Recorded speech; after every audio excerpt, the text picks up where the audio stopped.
Good morning बच्चों। आज हम क्लास 6 में हमारा चैप्टर नंबर 1 है, उसको स्टार्ट करेंगे। लेसन का नाम है ढूंढता तुझे था। इसका राइटर कौन है? राम नरेश त्रिपाठी जी। राम नरेश त्रिपाठी जी ने भगवान की महिमा का क्या करा है? गुणगान किया है। ये लेसन जो है हमारा है प्रार्थना, और नाम क्या है बेटा इसका? मैं ढूंढता तुझे था। अब यहाँ पर अपन देख रहे हैं, कभी देख रहा है मनुष्य कर रहा है, भगवान को ढूंढने का प्रयास कर रहा है। लेकिन भगवान को हम देखते हैं बेटा, भगवान का निवास स्थान कहाँ है? हम भगवान को मंदिर है, मस्जिद है, गुरुद्वारा है, चर्च है, इनमें क्या करते हैं? खोजते फिरते हैं। लेकिन भगवान का निवास स्थान यहाँ पर नहीं, बल्कि भगवान का निवास स्थान कहाँ पर है? दीन दुखियों और गरीबों के बीच में है। तो बेटा इस कविता को कर रहा है बेटा अपने शब्दों में समझने का प्रयास कर रहा है। मैं ढूंढता तुझे था जब कुंज और वन में तू खोजता मुझे था, दीन के वतन में तू आह बन किसी की मुझको पुकारता था। मैं था तुझे बुलाता संगीत में, भजन में, मेरे लिए खड़ा था दुखियों के द्वार पर तू। मैं बाट जोता था किसी चमन में, बनकर किसी के आंसू मेरे लिए बहा तू। आंखें लगी थी मेरी तब मान और धन में, बाजे बजा बजाकर मैं तुझे रिझाता था। तब तू लगा था पतितों के संगठन में, मैं था विरक्त जग से इसकी अनियतता पर उत्थान भर रहा था तब तो किसी के पतन में। अब यहाँ पर इस कविता में ये बता रहा है कि जो कवि है, कवि कौन है? राम नरेश त्रिपाठी जी जो है भगवान को ढूंढने का प्रयास कर रहे हैं। कि उसका ऐसा मानना है कि भगवान को ढूंढने के लिए वन मतलब कहाँ पर जाते हैं? बगीचे में जाते हैं और वन में जाते हैं। लेकिन भगवान क्या करते हैं? मतलब ना तो बगीचे में मिलते हैं और ना ही वन में मिलते हैं। वे तो क्या है? दीन दुखियों के द्वार पर खड़े होते हैं। दीन दुखी मतलब जो क्या है? जो दुनिया से सताए गए लोग हैं, इनके द्वार पर खड़े रहते थे। अब यहाँ पर भगवान क्या करते हैं? किसी व्यक्ति के रूप में आह बनकर मनुष्य को पुकारता है। भगवान क्या करते हैं? किसी मनुष्य की अपन देखते हैं से गरीब है, मजबूर है, लाचार है, इनके रूप में भगवान जो है वहाँ पर आते हैं और उनको क्या करते हैं? वो लोगों को बुलाते हैं। लेकिन लोगों क्या करते हैं? वो उनकी तरफ ध्यान ना देखते हुए क्या करते हैं? भगवान को मतलब भजन है, संगीत है, इनमें लगे रहते हैं। उनका ऐसा मानना रहता है कि भगवान जो है भजन करने से, संगीत करने से जो है भगवान की प्राप्ति होती है। लेकिन यहाँ पर भगवान जो है यहाँ पर उनको नहीं मिलते। वो तो कहाँ पर खड़े रहते हैं? गरीबों के द्वार पर खड़े रहते हैं। और हम क्या करते हैं? उनकी रास्ता देखते रहते हैं। वो भगवान कह रहे हैं तो यदि तुम मेरे लिए अब यहाँ पर अपन भगवान का कहना है, यदि तुम मेरे लिए आंसू बहाओगे, यहाँ भगवान भी प्रतिज्ञा कर रहे थे तुम मेरे लिए आंसू बहाओगे तो मैं क्या करूँ? मेरे लिए आंसू बहाना का मतलब क्या रहता है?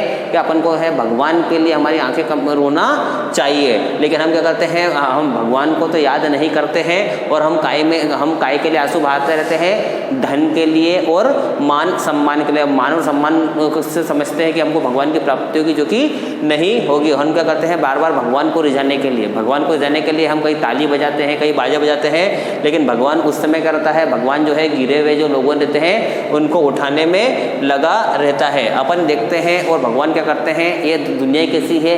ये दुनिया कैसी है? इस दुनिया में अनित्यता है। अनित्यता का मतलब क्या है? जो आज है कल भी ऐसा रहेगा, इसकी कोई गारंटी नहीं है। तो हम क्या करते हैं? ये दुनिया कैसी है? ये दुनिया में अनित्यता है। जो आज है वो कल हमको दिखाई नहीं देगा। और हम क्या करते हैं? भगवान को इधर उधर ढूंढने का प्रयास करते हैं। और भगवान उस समय करते हैं जो जिनका पतन हो चुका होता है, भगवान क्या करते हैं? उनके उत्थान में लगे रहते हैं। बेबस दुखी जनों के बीच खड़ा था मैं, स्वर्ग देखता था झुकता कहाँ चरण में। तूने दिए अनेकों अवसर न मिल सका मैं, तू कर्म में मगन था मैं व्यस्त था कथन में कैसे तुझे मिलूँगा। जन भीड़ इस कदर है हैरान होके भगवान आया हूँ मैं शरण में। तू रूप है किरण में, सौंदर्य है सुवन में, तू प्राण है पवन में, विस्तार है गगन में। है दीन बंधु ऐसी प्रतिभा प्रदान कर, तू देखो तुझे द्रगों में मन में तथा वचन में। कठिनाइयों दुखों का इतिहास ही सुयस है, मुझको समर्थ कर तू बस कष्ट के सहन में। दुख में हार न मानूं सुख में तुझे न भूलूं, ऐसा प्रभाव भर दे मेरे अधीर मन में। यहाँ पर बेटा फिर वापस जो है राम नरेश त्रिपाठी जी द्वारा क्या करी जा रही है? भगवान के गुणों की महिमा की जा रही है। मतलब भगवान के जो गुण हैं उनकी महिमा का बखान करते हुए राम नरेश त्रिपाठी कह रहे हैं कि यहाँ पर अपन देख रहे हैं वो वापस भगवान को ढूंढने का प्रयास कर रहे हैं। लेकिन भगवान कहाँ पर खड़े हैं? वो भगवान को कहाँ पर ढूंढ रहे हैं? मंदिर में ढूंढ रहे हैं, मस्जिद में ढूंढ रहे हैं, गुरुद्वारे में ढूंढ रहे हैं, गिरजाघर में ढूंढ रहे हैं। लेकिन भगवान कहाँ पर खड़े हैं? भगवान तो जो है बेबस और मजबूर लोग हैं उनके बीच में खड़े हुए हैं। और कवि उनको कहाँ पर ढूंढ रहा है? कवि उनको ढूंढने का प्रयास कर रहा है स्वर्ग स्वर्ग में ढूंढने का प्रयास करा। उसका ऐसा मानना है कि स्वर्ग में ही जो है भगवान का निवास स्थान है। वो करा है भगवान ने हमको क्या है अनेकों अवसर दिए हैं मिलने के। भगवान जो है अनेक बार हमसे मिलने का प्रयास करता है, लेकिन अपन क्या करते हैं अपने काम में व्यस्त रहते हैं।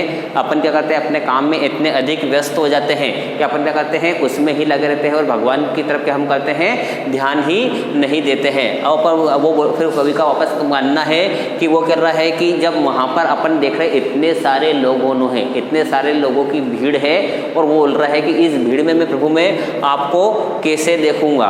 मतलब यहाँ पर इतने सारे लोगों की भीड़ है और भीड़ इस कदर हो रही है कि मैं क्या है मैं अपने आप को भूल गया हूँ और इतना अधिक हैरान हो गया हूँ। इसलिए प्रभु मैं क्या कर रहा हूँ लोगों की भीड़ से परेशान हो गया हूँ, इसलिए मैं क्या है आपके शरण में आया हूँ। अब यहाँ पे प्रभु बताया है तू रूप है किरण में, सौंदर्य है सुमन में, तू प्राण है पवन में, विस्तार है गगन में। यहाँ पर प्रभु बोल रहा है कि प्रभु की मौजूदगी कहाँ कहाँ हो रही है। तो अपन देख रहे हैं प्रभु जो है किरण के रूप में है, फूल मतलब फूलों की जो सुंदरता है, फूल में जो सौंदर्य है उस रूप में जो है भगवान दिखाई दे रहे हैं।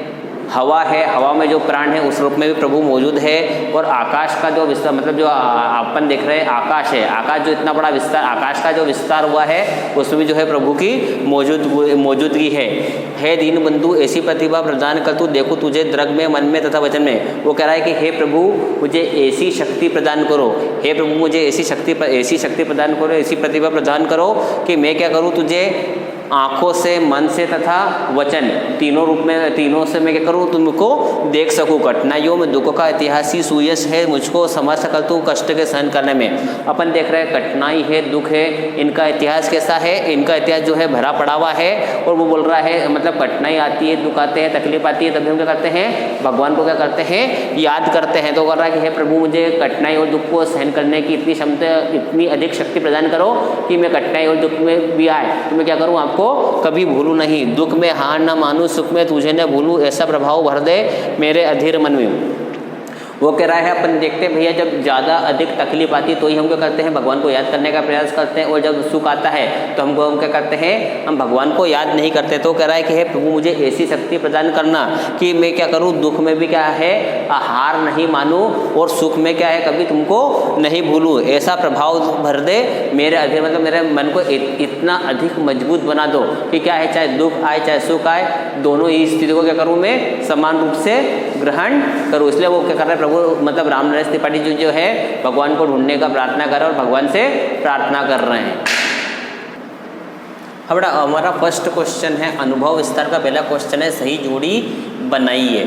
अब यहाँ पे दे रखा है दीन के कर्म में अधीर और जग से, तो बेटा इसमें आएगा दीन के मन में। दीन का मतलब कहता है जो गरीब हो, दुखी हो, मजबूर हो और लाचार हो। कर्म में क्या आएगा बेटा मगन। अधीर में क्या आएगा बेटा को तो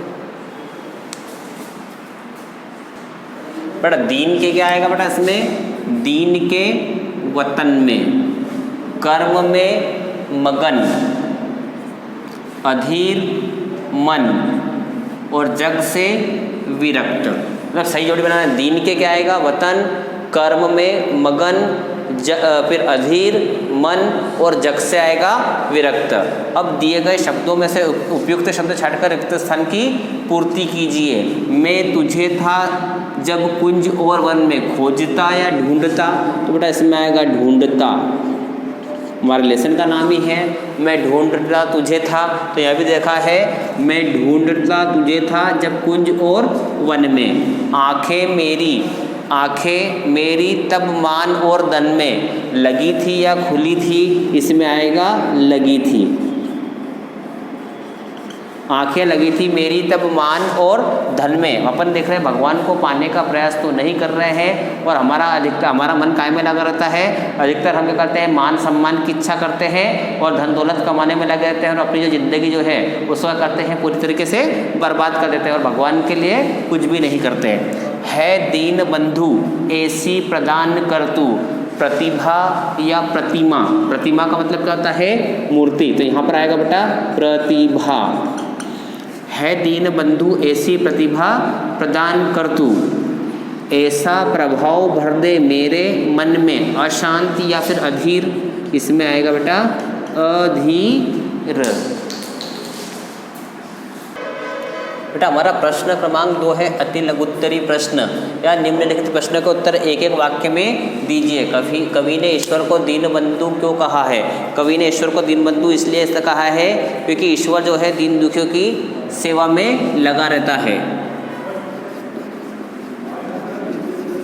कवि ने ईश्वर को दीनबंधु इसलिए कहा है क्योंकि वह दुखियों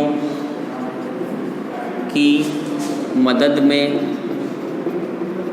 लगा रहता है। दीनबंधु का मतलब क्या होता है? दुखियों की मदद करने वाला। फिर अधीर मन की अधीरता किस प्रकार दूर हो सकती है?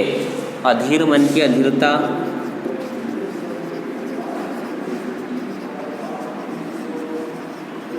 अधीर मन की अधीरता तब दूर हो सकती है अधीर मन की अधीरता तब दूर हो सकती है जब कवि ईश्वर को पा लेगा। ठीक है। जग की अनित्यता का क्या अर्थ है? जग की अनित्यता का अर्थ है क्षणभंगुरता। क्षणभंगुरता का मतलब क्या है? जो चीज़ अभी आपको दिखाई दे रही है ये एक पल में समाप्त हो जाएगी, कुछ भी नहीं कहा जा सकता। कवि किस स्थिति में हार नहीं मानता है? कवि दुख की स्थिति में भी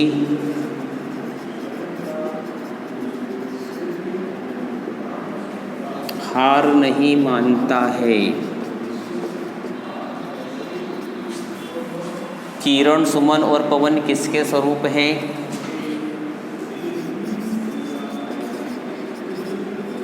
किरण, सुमन, पवन और गगन ये सभी ईश्वर के ही स्वरूप है। फिर कविता में मैं और तू शब्दों का प्रयोग किसके लिए किया गया है? कविता में मैं शब्द का प्रयोग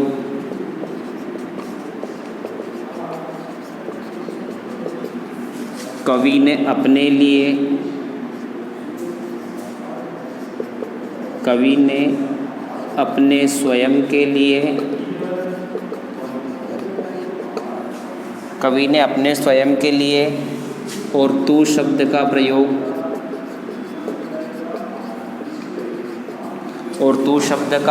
प्रयोग ईश्वर के लिए किया गया है। ठीक है बेटा। हमारा नेक्स्ट क्वेश्चन है प्रश्न क्रमांक 3 निम्नलिखित प्रश्न के उत्तर जिनसे 5 वाक्य में दीजिए। हमारा पहला प्रश्न है केवल संगीत और भजन में ईश्वर को न ढूंढकर कहाँ कहाँ ढूंढना चाहिए? अधिकतर अपन देखते हैं मनुष्य प्राणी होकर करता है, भगवान को कहाँ पर ढूंढता है? मंदिर में ढूंढता है, संगीत में और भजन में ढूंढने का प्रयास करता है।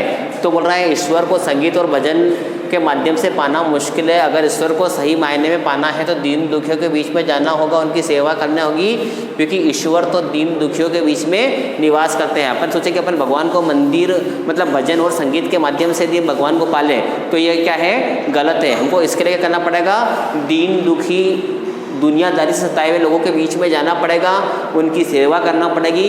क्यों? क्योंकि ईश्वर जो है वो हमेशा दीन दुखियों के बीच में ही निवास करता है। कर्म में मगन और कथन में व्यस्त, इस पंक्ति का भाव स्पष्ट कीजिए। ईश्वर परोपकारी के कार्य में लगा हुआ है, जबकि कवि केवल व्यर्थ बोलने में लगा हुआ है। यहाँ पर अपन देखते हैं भगवान जो रहते हैं वो हमेशा करते हैं केवल ईश्वर परोपकार का कार्य करते हैं। पर प्लस उपकार बराबर परोपकार। परोपकार का मतलब क्या होता है? दूसरों के ऊपर किया हुआ कार्य। तो मतलब ईश्वर करते हैं परोपकार कार्य करते हैं, और जबकि कवि क्या करता है? केवल व्यर्थ बोलने में लगा रहता है। मतलब वो बोलता कुछ और है और करता कुछ और है। ईश्वर बिना किसी के सपने में आए कार्य करता है, जबकि मनुष्य झूठी दुनियादारी में खोया रहता है। अपन देखते हैं भगवान क्या करते हैं? किसी के सपने में नहीं आते कि मैं तेरे को माला माल कर दूंगा, तेरे को मैं ऐसा कर दूंगा, तेरे दुखों को दूर कर दूंगा। वो क्या करते हैं? बिना किसी के सपने में क्या करते हैं? अपना काम ईमानदारी से करते हैं। जबकि मनुष्य क्या करता है? झूठी दुनियादारी में खोया रहता है। दूसरे लोगों का करता है झूठे झूठे सपने दिखाता है। मनुष्य की कथनी और करनी में अंतर होता है। मनुष्य की कथनी और करनी में अंतर होने का मतलब कहता है मनुष्य कहता कुछ और है और करता कुछ और है, जबकि ईश्वर कुछ कहता नहीं है। ईश्वर की सबसे बड़ी विशेषता कहते हैं मनुष्य तो कहकर बता देता है कि मैं ऐसा करूँगा, लेकिन करता नहीं है। जबकि ईश्वर क्या करता है? वो कुछ कहता नहीं है, सिर्फ सत्कर्म में लगा रहता है। फिर नेक्स्ट क्वेश्चन है हमारा, ईश्वर की उपस्थिति के 5 स्थान बताइए कि ईश्वर जो है वो कहाँ कहाँ मौजूद रहता है। तो अपन देखते हैं कवि कहाँ मौजूद रहता है और भगवान कहाँ मौजूद रहता है। उससे पता है कवि बगीचे में, जंगल में, मंदिर में, चमन में और भजन में उपस्थित है। ये कहाँ पर है?